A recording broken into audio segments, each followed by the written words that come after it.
kulanti wacan wanaagsan idin lahaantiinba meel bood naga daawanaysaan waxaad ku soo dhawaataan qodobada qaran joog news wararkan waxa ugu waaweyn ciidamo military ah oo ka qayb qaatay dilalkii shalay ka dhacay magaalada Baydhabo iyo madaxweynaha lafta greenka oo ciidamada koonfur galbeed ku amray inay gacanta ku soo dhigaan laba nin oo ka tirsan dagaalyahanada al-shabaab ayaa isku soo dhibay ciidamada maamulka Jubbaland dowladda Soomaaliya ayaa tallaabo ka qaadayso 4 shirkadood oo dayacay xujayada Soomaaliya wararka ka imaanayo magaalada Dhuusamareeb ee xarunta maamulka Galmudug ayaa sheegay in halkaas saacadii la soo dhaafay laga dareemayo dhaqdhaqaaqyo ciidan ay wadaan ciidamada ahla sunna Mareykanka oo loogu baaqay in uu diido dalabka ka dhanka ah al-shabaab in ka badan 2 milyan oo muslimiin ah ayaa maanta taagan baanka Carafo si u gutaan xajka oo ah tiirka shanaad islaamka inta waxay ahaayeen qodobada wararkan ugu door koron imankana ku soo dhawaada iyagoo dhameystiran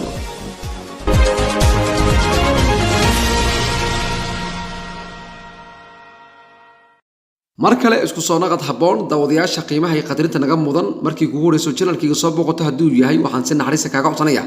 inaad subscribe iyo saarto gumleekan aad furto sheena gareyso si asxaabtaadii kula wadaagaan mahadsanid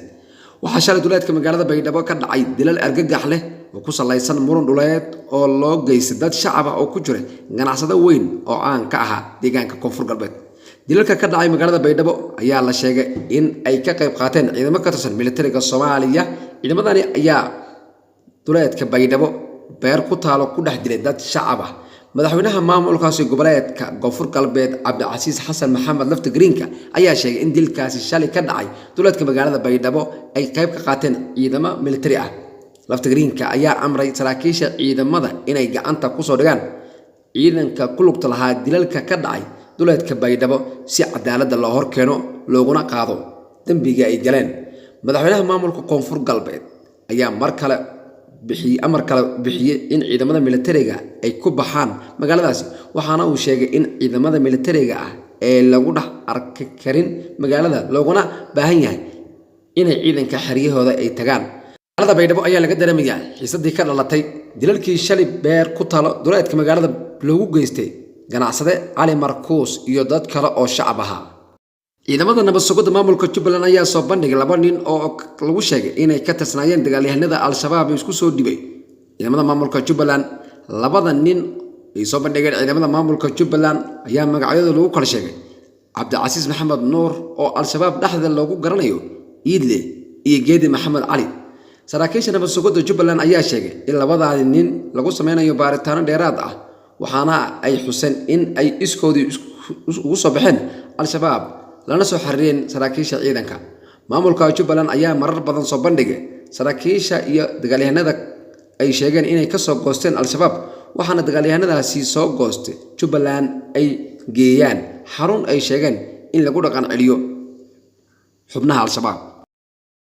dowladda Soomaaliya ayaa sanadkan dhowr shirkadood oo si gaar ah u soo xulatay siisay xujayada Soomaaliya inay geeyaan xajka waxaana ay shirkadahaasi lacag badan ka qaataan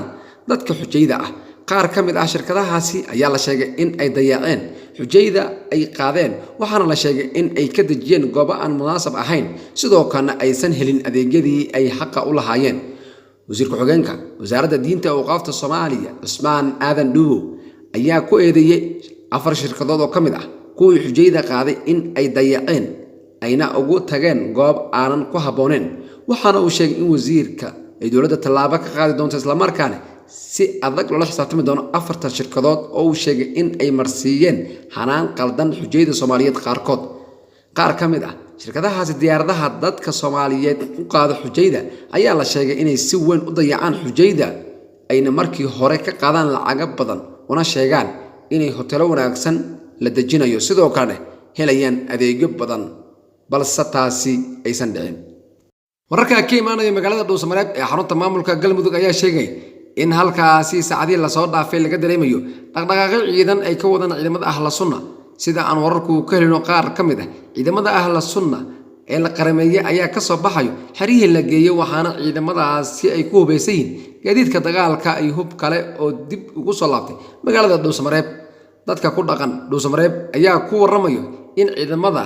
oo abaabulooda laga arkayo xaafado ka tirsan magaalada waxaana dadka soo dirstay cabsi ay ka qabaan in ciidamadaasi ay rabshadaad iyo dagaal ay ka kiciyaan magaalada ciidamada ayaa la sheegay inay doonayaan inay la wareegaan garoonka diyaaradaha ee magaalada Dhuusamareeb oo ammaankiisa la wareegay ciidamada danab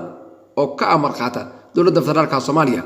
Dhaqdhaqaaqyo ciidan ayaa imaanaya xilli uu dhawaanba qoraal uu soo saaray Sheekh Shaakir oo walaa uu ka muujiyay heshiiska ay la galeen dowladda federaalka isagoo xusay in ciidamada cusub ee magaalada dowladda keentay ay ballamadii ugu baxday. Mareykanka oo loogu baaqay in uu diido dalabka ka dhanka ah Al-Shabaab. Diblomaasiyiin iyo danjirayaal hore oo dowladda Mareykanka u gudbiyay baaq ka dhanka ah warqadda ay dowladda Kenya ugu codsanayso golaha ammaanka ah ee qaramada midoobay in Al-Shabaab loogu daro kooxda argagixisada ah. xubnahani oo gaarayo ilaa 16 diblomaasi ayaa warqad u qoray xogayaha arrimaha dibadda Mareykanka Mike Pompeo waxaana ay ka dalbadeen in xukuumadda Washington ay gabahaanba laado codsiga Kenya. diblomaasiyiintani ayaa sheegay in dhibaato xoogan ka dhalan karta haddii qaramada midoobay soo jeedinteeda qaadato Kenya in Al-Shabaab loo aqoonsado kooxda argagixisada.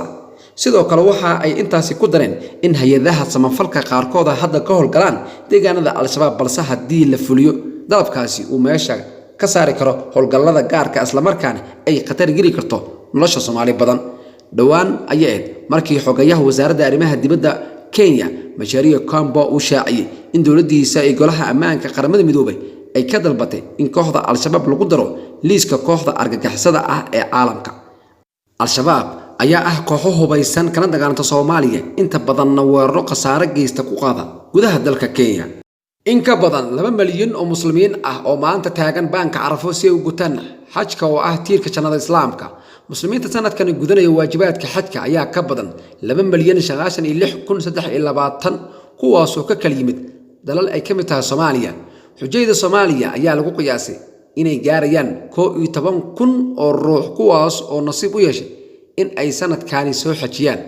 ammaanka ayaa si aad loo xoojiyay iyadoo ciidamo fara badan dowladda Sacuudi Arabiya ay soo dhigtay wadooyinka magaalada barakeysan Makka. sidoo kale waxa gawaarida laga mamnuucay isticmaalka wadooyinka gala masaajidka barakeysan xaramka. dhammaan dalalka Islaamka ayaa sidoo kale bariis ku diyaarinayo dabaaldega maalintii koowaad Ciidul Adha. waxaan intaa ku soo gabagabeynaya wararkii u dambeeyay Soomaaliya iyo caalamka. warwarka lamida intaan ku wada kulmi doon waxaan idinka tagnaa. salaamu alaykum wa rahmatullahi wa barakaatuh. haddii uu yahay markii kugu horeysay channelkayga soo booqato waxaan si naxariis kaaga codsanaya inaad subscribe ii saarto gumlekan afurto si uu ku soo gaaro wararkii u dambeeyo ana wadaagto asxaabtaada oo share gareyso. mahadsanid.